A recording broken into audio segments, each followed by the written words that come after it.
지금 6개월밖에 안 된 대통령이 퇴진해가지고 국익에 무슨 도움이 되겠습니까? 그럼 또 다시 선거를 또 다시 해야 됩니까? 그럼 6개월마다 대통령 선거를 한다면 마음에 안 들 경우에 그럼 그러기에 국익에 도움이 되나요? 예. 왜 또 적용을 대통령한테만 합니까? 국회의원은 왜 그 적용을 안 시킵니까? 국회의원들도 못하면은 바로바로 바꿔야 되죠. 그죠?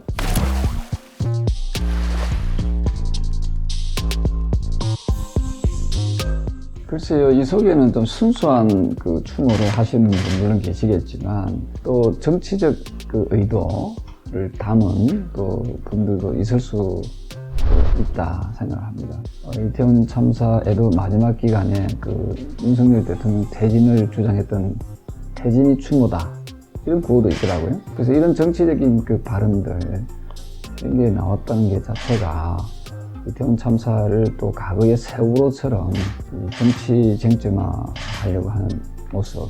아시다시피 문재인 전 대통령이 세월호 희생자들의 방명록을 쓰면서 미안하다, 고맙다. 고맙다는 표현을 썼거든요. 거기서 저는 굉장한 충격을 먹었습니다. 아주 좀 불순한 의도로 그런 어떤 추모 행사라든지 추모 대열에 끼어 있다면 저는 그런 사람들은 반드시 좀 쏟아내야 된다 생각합니다. 국회의원들도 선출직이잖아요. 임기가 일을 잘하나 못하든 4년이 보장이 되어 있는 거 아닙니까?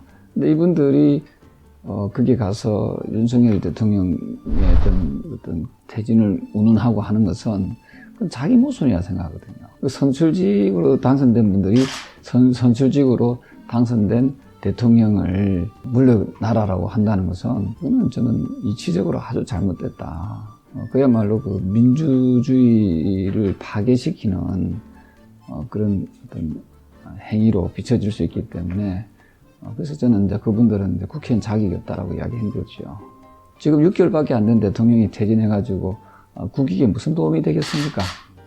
예. 그럼 또 다시 선거를 또 다시 해야 됩니까? 그럼 6개월마다 대통령 선거를 한다면 마음에 안 들 경우에 그럼 그러기에 국익에 도움이 되나요? 예. 왜 또 적용을 대통령한테만 합니까? 국회의원은 왜 그 적용을 안 시킵니까? 국회의원들도 못하면은 바로바로 바꿔야 되죠. 그죠?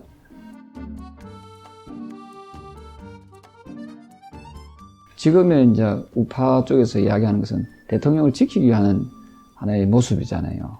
근데 그거는 저는 어쩔 수가 없다고 생각합니다. 그러니까 앞에 이 사람들이 집회를 안 하면은 안 하겠지만 하고 있으니까 대통령을 자꾸 물러나라고 하는 세력들이 있으니까 물러나서는 안 된다는 어떤 작용 반작용에 의해서 그런 영역이 있기 때문에 저는 이 부분에 대해서는 지금 현재 상황에서는 어쩔 수 없는 상황이지 않을까 이런 생각을 해요.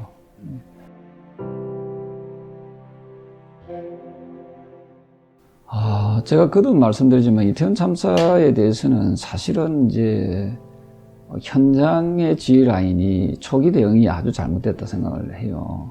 우리가 모든 어떤 조직도 보면은 그 하부 라인에서 뭔가 정보 보고가 올라와야만이 상부 라인에서 그걸 인지하고 대책을 세울 텐데, 이번 이태원 참사 같은 경우에 아시다시피 하부 라인이 거의 마비되다시피 한 거잖아요. 우리 다 남자들 다 군대 갔다 왔잖아요.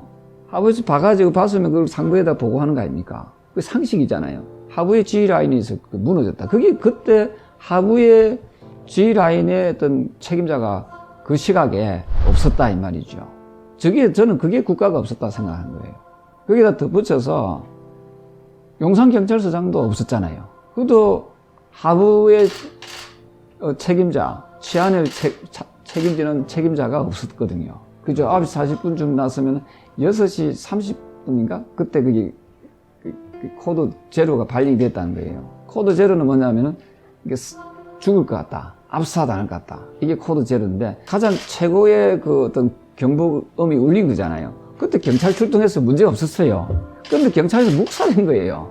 이건 누구 책임이죠? 그리고 코드 1으로 된 게 그것도 몇 번 있었더라고. 한 7번인가? 그것도 묵살한 거거든요. 112 신고에 대해서 초기 대응이 너무 부족했다. 거기서 저는 이 대형 참사를 막을 수 있었는데도 못 막았다 생각을 해요. 솔직히 말해서 경찰청장은 문각이 있어요. 밑에서 안 움직이면은 위에서도 어떻게 할 수 없다 아닙니까? 다만 이제 도의적인 책임이 있잖아요. 사람이 이제 그 100몇십 명이 돌아가셨으니까 이건 좀 국가적 참사지 않습니까? 그래서 그 부분에서는 이제 좀 최고 책임자까지 그 라인의 실무 최고 책임자까지 저는 도의적 책임을 지는 것이 맞다고 보는 거지요. 그래서 저는 이제 뭐 최고 책임자는 행자부 장관까지 저는 이어줄 수밖에 없다 이렇게 보는 거죠. 근데 민주당에서 이야기하는 이상민 장관 파면은 아주 불순한 의도지요. 그럼 국정조사를 왜 합니까? 국정조사를 하는 이유가 있을 거 아니에요. 그러니까 진실을 밝히려면 그때 당시에 최고의 책임자인 장관이 있어야지 그걸 진실을 밝힐 수 있는 거 아닙니까? 장관이 없는 자리에서 무슨 진실을 규명할 수 있겠습니까? 그러니까 이치에 안 맞는 이야기를 하고 있는 거예요. 그러니까 민주당 같은 경우는요, 아주 반이성적인 사고를 하고 있는 것 같아요.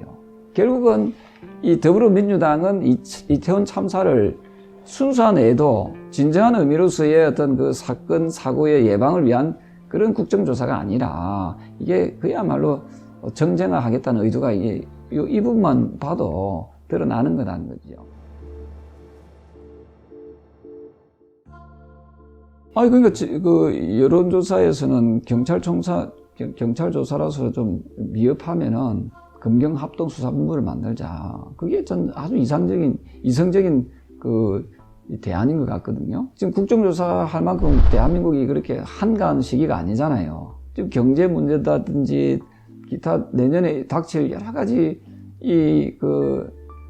경제 위기 상황을 어떻게 극복할 것인가. 이게 정부에만 맡겨야 되겠습니까? 국회는 맨날 그래서 노는 곳으로 이렇게 국민들이 인식하잖아요. 맨날 싸우는 곳, 노는 곳.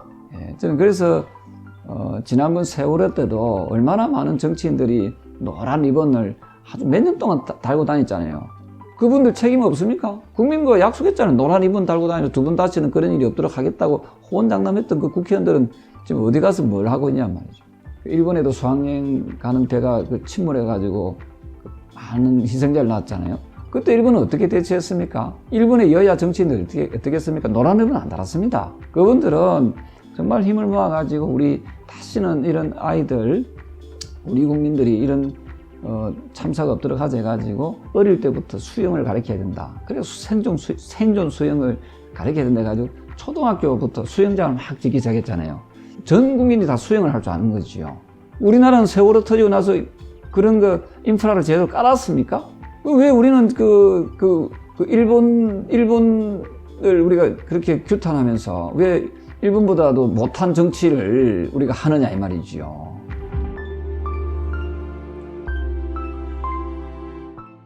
글쎄요, 그 명단을 공개한 이유가 뭔지 나는 그 매체에다 묻고 싶어요.